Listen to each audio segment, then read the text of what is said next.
Alors, je vais vous parler du projet Perspective, qui est un projet qui va commencer sous peu.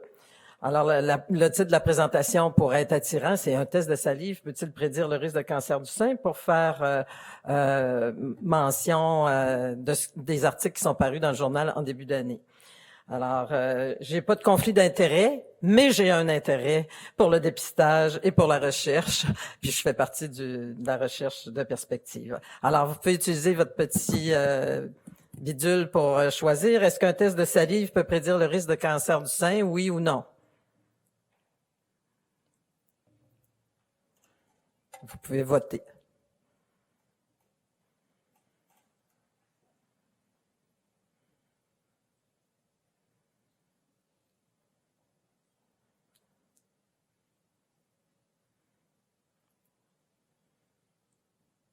C'est complet?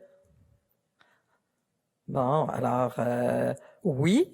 La réponse, c'est oui, mais c'est oui partiellement parce que ce sera pas le seul élément. Vous allez voir dans le projet Perspective, c'est pas l'unique élément, mais c'est un élément important. Alors, les objectifs de la présentation, c'est de vous montrer une nouvelle approche de dépistage populationnel. En fait, avec Perspective, on veut voir si on peut modifier le dépistage populationnel offert aux femmes actuellement, éventuellement. Reconnaître les acquis du premier projet Perspective, parce que le projet actuel s'appelle Perspective, Intégration et Implantation, ou IEI dans son petite abréviation, mais il y a eu un premier projet avant, comprendre la différence entre les variations génétiques et le PRS, le risque polygénique, et les gènes de haute prédisposition, puis évaluer les facteurs de risque pris en compte. Alors, je vous rappelle rien en vous disant que le cancer du sein, c'est le cancer le plus fréquent chez la femme, c'est la deuxième cause de mortalité, et que le coût du cancer varie selon le stade de cancer. Ça coûte plus cher de traiter un cancer avancé qu'un cancer qui est précoce. Donc, actuellement, au niveau du dépistage, on a le programme québécois de dépistage qui recommande aux femmes de 50 à 69 ans de s'informer, de décider si elles veulent participer au programme, puis on leur parle des avantages et inconvénients. Alors, les avantages, ça réduit le risque de mourir d'un cancer du sein de 41%. Tous les programmes de dépistage canadiens ont fait analyse de leur programme et on a une diminution de la mortalité. Ça se traduit aussi dans les chiffres au Canada. La mortalité par cancer du sein a baissé dans les dernières années, probablement avec l'avancée des traitements, mais aussi avec le dépistage. Mais il y a encore un débat sur l'intervalle, surtout dans certains pays, à quel âge commencer, l'intervalle. Et puis, on s'aperçoit que oui, 80% des femmes ont plus de 50 ans quand elles font un cancer du sein, mais il y en a 20% qui ont moins de 50 ans. Donc, et notion générale de santé publique, le dépistage est toujours plus fréquent dans une population qui est à risque. Donc, comment pourrait-on mieux préciser qu'uniquement l'âge, qui est le facteur de risque qui est reconnu actuellement, comment peut-on améliorer et connaître le niveau de risque et offrir un dépistage un peu plus personnalisé en cette époque de médecine personnalisée? Alors, l'inconvénient en étant juste avec l'âge, c'est qu'on prend pour acquis que toutes les femmes de 50 ans et plus ont le même risque, puis que les autres auraient moins de risques. Et donc, on surdépiste des femmes qui ont un faible risque, puis on sous-dépiste celles qui ont un haut risque. Donc, les programmes de dépistage canadiens, en général, offrent un dépistage uniquement pour les femmes à risque population générale. Il y a des recommandations dans certaines provinces. On va identifier les femmes à risque élevé, puis on va leur dire d'en parler avec leur médecin. L'Ontario a, depuis 2011, ajouté à son programme de dépistage un programme pour les femmes à risque élevé. C'est sur référence de leur médecin. Ils sont référés à ce programme-là pour être évalués, avoir une évaluation de risque. Et celles qui sont porteuses de mutations ou qui ont un risque calculé de plus de 25% vont se voir offrir une mammo annuelle, IRM annuelle. Elles sont invitées dans ce programme-là à chaque année. Et de façon intéressante, elles viennent de publier leurs résultats, l'Ontario. Et pour les femmes porteuses de mutations BRCA, la résonance mammaire entre 30 et 40 ans serait probablement suffisante. Il y a un cancer, je pense, qui a été trouvé avec la mammo seule. Les autres ont tous été trouvés avec l'IRM ou IRM et mammo. Alors, donc là, ils se questionnent, c'est pas encore une donnée, mais on sait que l'Angleterre et l'Australie, c'est ce qu'ils suggèrent, c'est que pour les porteuses de mutation BRCA, si on fait la résonance entre 30 et 40 ans, on pourrait peut-être attendre 40 ans pour ajouter la mammographie. Mais c'est pas une recommandation qui est partout, mais je vous tiens au courant de ces nouveautés. Alors, déjà depuis longtemps, il y a des chercheurs qui regardaient la distribution du risque de cancer du sein. Et on s'aperçoit que les cas qui sont en rouge sont distribués dans une petite partie de la population, et la grande partie de la population, c'est là qu'on va trouver peu de cas. Donc, c'est comme un inverse. Alors, il y a 12% de la population qui a un risque de cancer du sein au-dessus de 10%, puis ils vont développer 50% des cancers du sein, tandis que 50% de la population qui a un risque faible va développer seulement 12% des cancers du sein. Ça sous-entendait qu'il y avait d'autres gènes qu'on connaissait pas, c'est de là qu'est devenu les chercheurs se sont mis à regarder toutes les gènes qui pouvaient être impliqués, qui pouvaient donner la réponse. Alors, avec Perspective, la première étude, nos chercheurs ont travaillé pour identifier des nouvelles variations génétiques, les fameux SNP, en lien avec le cancer du sein, puis associés avec des consortiums internationaux pour regrouper l'évolution des femmes qui avaient ces variantes génétiques-là. Dans Perspective, on a développé un consensus d'experts pour faire des lignes directrices selon les catégories de risque. On avait déjà fait ça, bien que là, les catégories de risque, on ne savait pas c'était quoi les chiffres exacts. On avait pris les chiffres de l'Angleterre. Puis on a évalué aussi, dans le cadre de la première étude Perspective, les besoins sur le risque, tant au niveau des femmes, sur l'information qu'elles avaient besoin pour faire un choix, que sur les intervenants, comment les médecins et infirmières voyaient cette chose-là, et aussi les responsables des organisations, les décideurs. On a déjà fait cette démarche-là. Alors, c'est le même tableau. Vous voyez que les gènes de risque élevé, on les connaît. C'est les fameux SNP qui forment le risque polygénique. Il y en a plusieurs. Donc, il y en a qui ont été développés. Le profil qu'on va utiliser dans Perspective pour le risque polygénique, c'était développé. Il y a plus d'une cinquantaine de pays, de chercheurs de 50 pays qui participent avec des participants qui ont travaillé, qui ont accepté de donner leur ADN, donc qui avaient différents cancers, parce que oui, on travaille pour le cancer du sein, mais les chercheurs regardent les autres cancers aussi. Et l'avancée des tests génétiques qui se font de façon plus rapide, et puis avec les données génomiques et l'intégration des données avec les histoires familiales, tout ça a permis d'établir le profil qui semblait le meilleur. Alors, avec le comité consultatif clinique, le profil qui semblait le meilleur qu'on va utiliser dans Perspective 2, le comité consultatif clinique s'est réuni en 2014. Il y a plusieurs personnes dans la salle qui étaient là dans ce comité consultatif-là, et des recommandations ont été publiées dans Current Oncology en 2016. Vous avez l'article si vous voulez aller voir. Grosso modo, ça donnait les courbes de risque. Donc, les femmes sont classées dans un niveau de risque population générale ou près de la population générale, où les recommandations de suivi sont celles de la population générale, le risque modéré et le risque élevé, avec des recommandations, les niveaux de risque étant, comme je vous dis, à l'époque, on avait arbitrairement choisi ceux de l'Angleterre. Donc, le nouveau projet Perspective est un projet qui a 4 volets. Ça, il y a plusieurs pays, plusieurs organismes subventionnaires, principalement Génome Canada, les IRSC, et c'est Jacques Simard et Maria Chiarelli Jacques est le chercheur principal, Anna est la co-leader. Et faut être bien chauvin, j'ai mis encadré en rouge ceux du Québec qui participent à l'étude. Donc, vous reconnaissez Herman, Laurence Elloy, il y a bien du monde du Québec qui participe au projet. Dr Latreille a donné son aval à ce projet-là, et Cancer Care Ontario aussi, et plusieurs organismes participent. Alors, puis dans le cadre du projet, on a fait une étude, vous allez dire, est-ce que les femmes sont vraiment intéressées d'avoir leur risque? Comment vous pouvez être sûr de ça? Alors, Herman Nabi a fait une étude pan-canadienne.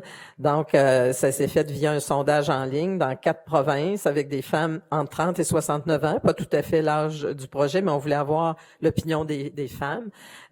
Donc, du Québec, de l'Ontario, de l'Alberta et de la Colombie-Britannique. Et il y a eu un bon taux de réponse, 63%. Et vous voyez dans le petit graphique du bas que c'était bien partagé dans chaque province et dans chaque groupe d'âge. Donc, on demandait aux femmes, qu'est-ce que vous pensez de l'idée qu'un test génétique puisse identifier les femmes ayant un risque dans la moyenne ou un risque faible ou un risque élevé de développer un cancer du sein. Alors, vous voyez que le Canada est un pays uniforme assez quand même à ce niveau-là, puisque ça varie pas trop selon les provinces et que dans l'ensemble, les femmes trouvaient que c'était une bonne idée d'avoir un test génétique. Parce que c'est toujours la crainte, est-ce que les gens ont peur des tests génétiques? Que pensez-vous de l'idée de changer la fréquence à laquelle les femmes sont invitées au dépistage de cancer du sein? Encore là, la majorité semblait trouver que ça pouvait avoir du bon sens. Quand on leur demande plus spécifiquement pour les catégories, si votre risque est supérieur à la moyenne, accepteriez-vous, là c'est pas en général, mais vous accepteriez-vous d'avoir un dépistage plus souvent que tous les 2 ou 3 ans, qui est la recommandation canadienne de faire une mammo aux 2 ou à 3 ans? Ben oui, la majorité sont d'accord, seraient prêtes à être dépistés plus fréquemment. Quand on leur demande si vous êtes dans la moyenne ou même inférieur à la moyenne, est-ce que vous accepteriez d'aller moins souvent qu'aux 2 ou 3 ans? Là, c'est comme moitié-moitié, hein? C'est pas clair, là. Oui, on en a 49% qui disent oui, mais 40% qui disent, probablement pas. Alors, si avec les données des études, on voit que le risque est vraiment très faible pour certaines femmes et qu'il y aurait plus d'inconvénients à faire un dépistage pour elles parce qu'elles vont avoir des examens complémentaires puis tout un tas de stress, il y a de l'information à faire pour expliquer pourquoi on leur offrirait moins fréquemment. Puis il va falloir avoir des données pour montrer qu'on est sûr que c'est vrai qu'ils ont moins de... Alors... donc, perspective, comme je vous ai dit, le deuxième projet, il y a 4 activités qui sont toutes complémentaires. Les 2 premières, activités 1 et 2, vont avoir un impact, les résultats vont avoir un impact plus direct sur les cliniques d'oncogénétique, mais c'est vraiment des activités de base aussi. C'est que oui, on a trouvé 313 SNP qu'on va utiliser dans notre test dans l'étude, mais les chercheurs continuent d'analyser les autres variations génétiques, d'analyser aussi l'impact de ces variations génétiques-là, même sur des gènes de prédisposition élevés, parce que les gènes peuvent interagir entre eux. Préciser les variants qui sont pas identifiés, dont on connaît pas le rôle. Donc, il y a tout un côté avec des chercheurs de biologie moléculaire qui continuent de se faire avec la participation des consortiums internationaux, parce qu'on fait pas ça tout seul, ces recherches-là. Améliorer le score, donc pour arriver à améliorer le score du risque polygénique, prédiction du risque selon le statut, est-ce que ça va être une tumeur hormonodépendante, une tumeur triple négative, fait que il y a beaucoup de travail qui va pouvoir aider à améliorer la prédiction dans les cliniques de génétique. On aimerait bien savoir, comme Christine disait, notre porteuse BRCA, on dit c'est un risque de 40 à 84% de faire un cancer du sein. Les madames, ils disent, je suis à 40 ou à 84, hein? C'est ça, là, si on est capable, avec les variants, les VUS, d'être capable de mieux préciser son risque, mieux pour l'aider à prendre sa décision pour ses chirurgies préventives, la même chose pour le cancer d'ovaire. Donc, le score polygénique, je disais, il a déjà été développé avec les découvertes les analyses qui ont été faites dans la perspective 1, mais il y en reste un 36% à rechercher, donc ils ont du travail encore.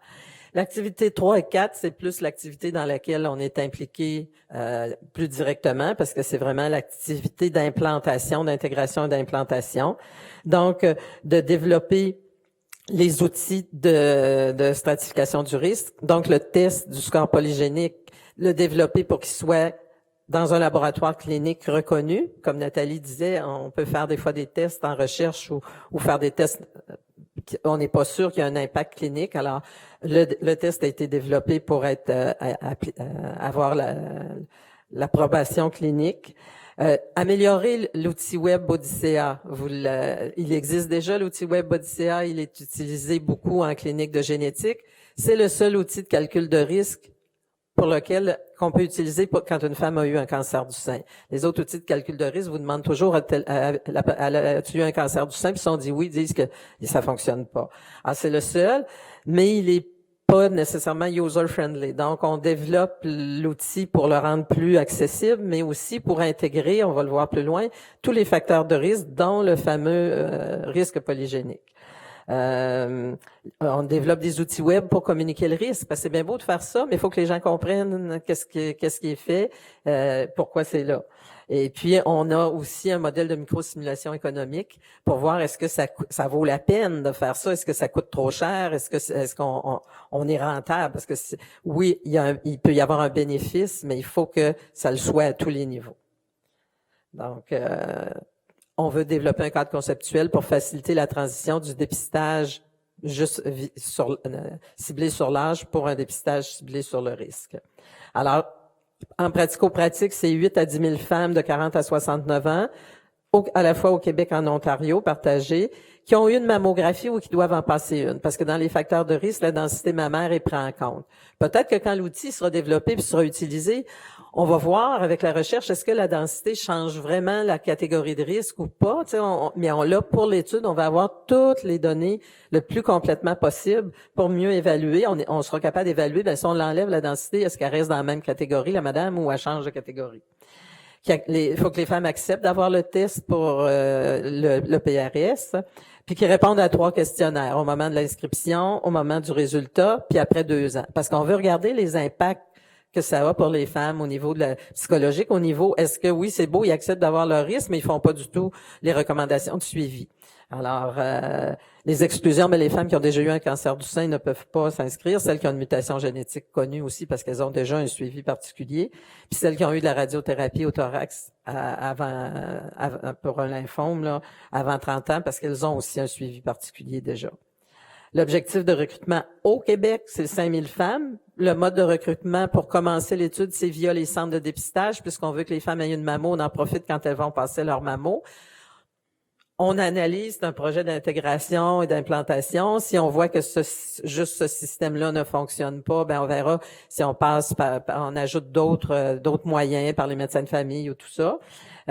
Au Québec, comme on passe par les centres de dépistage, on a choisi 2 régions qui sont un peu différentes. Québec, qui est un grand centre, et la Naudière, qui est un centre de moins grande importance, pour voir les défis dans chaque région que ça peut avoir.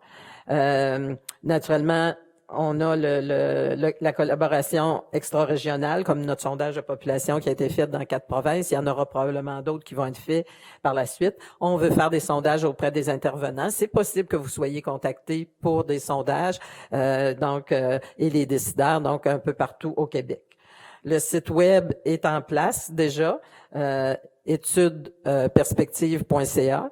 Il n'est pas encore, les femmes peuvent pas encore s'inscrire. C'est un projet qui est complètement 2.0, mais c'est difficile à mettre en place.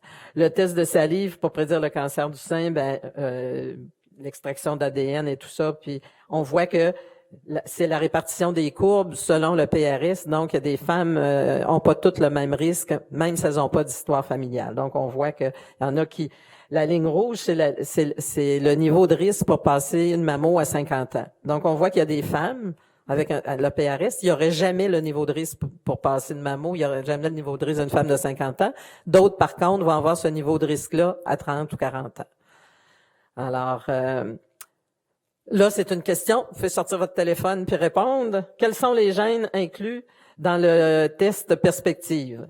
BRCA1, BRCA2, PALB2, tous les gènes des panels commerciaux, les variants ou toutes les réponses?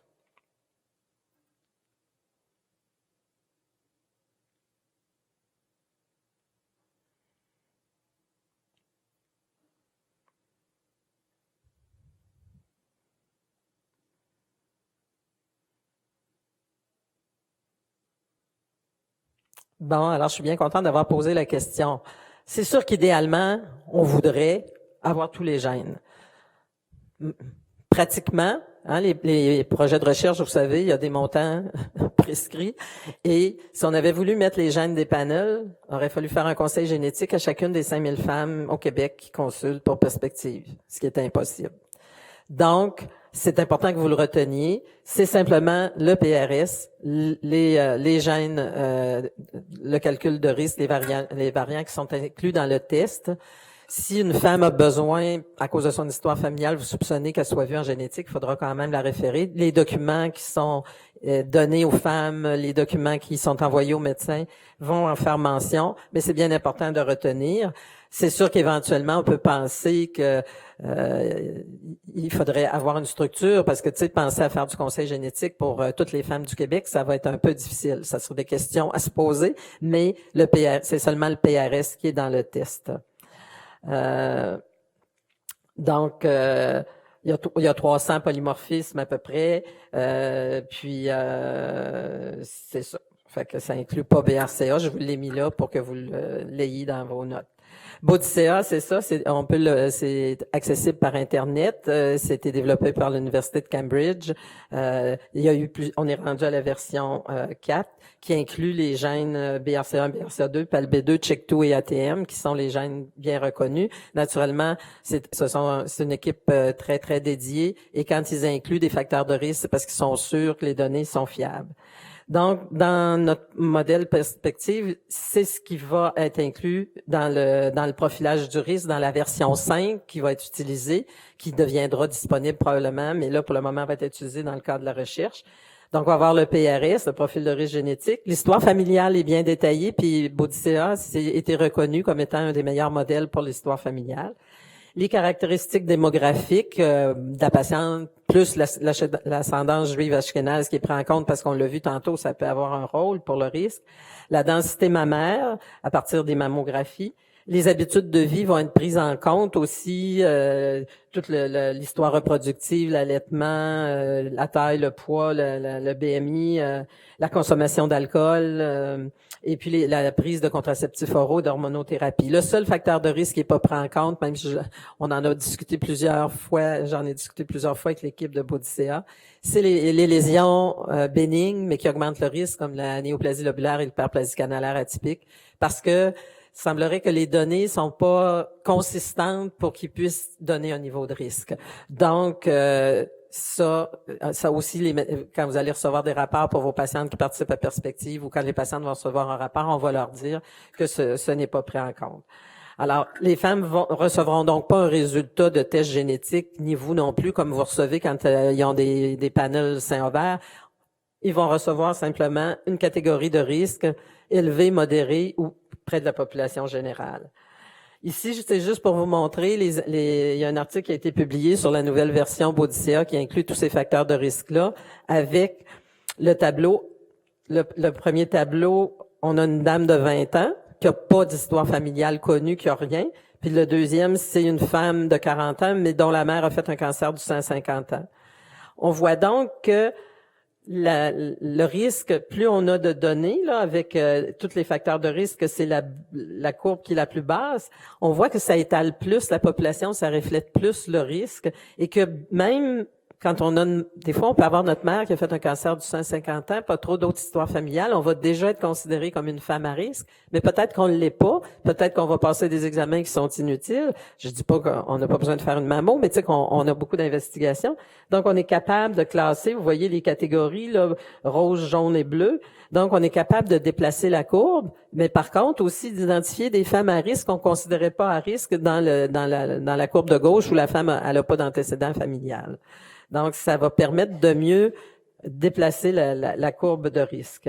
Donc, on le voit ici dans le tableau. Je rentrerai pas dans les chiffres, mais on va être capable d'identifier des femmes à risque et particulièrement chez les femmes qui ont leur mère qui est atteinte, d'identifier des femmes moins à risque qu'elles l'étaient parce que d'autres facteurs vont comme améliorer leur risque. Alors, c'est ça l'idée, c'est de mieux classer les femmes et de les informer qu'est-ce qui est le meilleur dépistage pour elles et de pas échapper de femmes qui seraient à risque sans le savoir.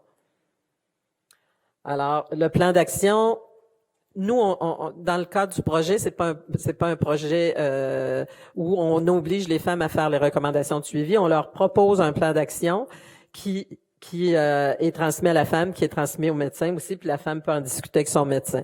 C'est écrit fin, là, mais grosso modo, c'est catégorie près de la population générale, c'est dépistage à 50 ans, comme dans le cadre du programme. Risque modéré, commencer la mammo peut-être à 40 ans, puis la faire aux ans, aux 2 ans, dépendant aussi de la densité mammaire, et mammo et IRM pour les femmes qui sont à risque élevé. Il y a d'autres projets ailleurs dans le monde qui se tiennent sur, c'est pas une problématique qui est juste au Québec.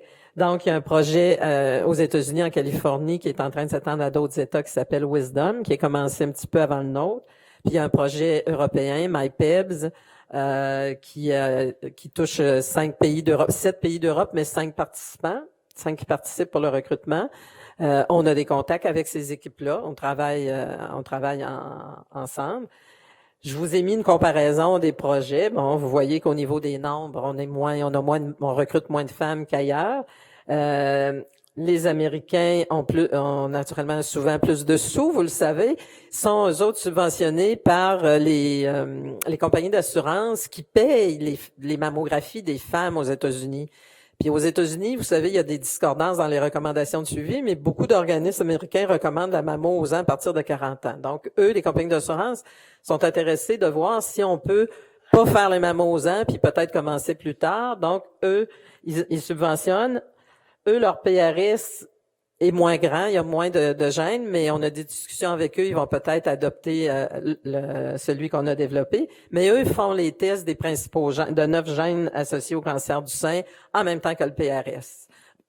Les femmes sont informées de ça, puis le conseil génétique, je pense, se fait après pour celles qui ont une mutation.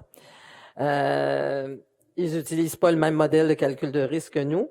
Puis eux autres, il y a une randomisation optionnelle. C'est-à-dire que la femme, au début de l'étude, elle dit « Ah, moi, je veux continuer mon dépistage comme je le fais déjà », ou elle accepte d'être dans le bras randomisé. Donc, c'est pas une randomisation at large, là, mais il y a un bras randomisé.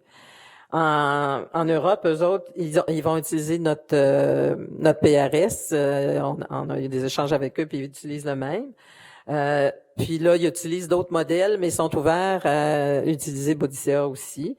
Donc, puis peut-être que Wisdom aussi accepterait pour qu'on puisse avoir les mêmes données communes en fin d'étude.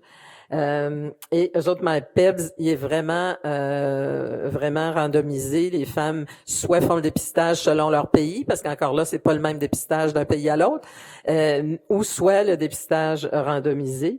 Et dans Wisdom, je vous ai mis les recommandations. Donc, on voit que comme eux autres font les gènes importants, puis que les femmes n'ont pas nécessairement une histoire familiale, ben pour les gènes de risque modéré, ils ajouteront pas nécessairement la résonance quand il n'y a pas d'histoire familiale associée. Puis du côté de MyPebs, ce qui est intéressant dans MyPebs, c'est qu'il n'y a pas de dépistage pour des femmes qui ont un risque à 5 ans de moins de 1%. Il va y avoir juste une mammo à la fin de l'étude, mais ça veut dire que l'étude doit durer 4 ans. Si ça se prolonge, il n'y aura pas de mammo. Donc, ça va être d'évaluer est-ce que des femmes qui ont un très, très faible risque, ceux que je vous montrais qui étaient en bas de la ligne rouge, est-ce qu'on pourrait espacer plus le dépistage? Donc, c'est toutes des informations intéressantes. Nos principaux objectifs, c'est d'améliorer l'évaluation personnalisée du risque afin d'offrir un dépistage qui serait plus efficient, et une prévention du cancer du sein aux femmes susceptibles d'en bénéficier. C'est sûr que les femmes qui sont à risque très élevé peuvent envisager la prévention, ça sera regardé. Puis déterminer les approches de mise en œuvre, c'est quoi les embûches, c'est quoi les facteurs favorisants dans le système de santé canadien. On veut fournir des données probantes afin de faciliter la transition, comme je disais, d'une approche de dépistage fondée sur l'âge à une approche de dépistage fondée sur le risque. Puis une prédiction, dans le cadre des cliniques de génétique, une prédiction meilleure pour aider les femmes à prendre leurs décisions. Donc, améliorer les avantages et diminuer les inconvénients, grosso modo, là, du dépistage. Fait que, bon. J'étais dans le temps. Merci.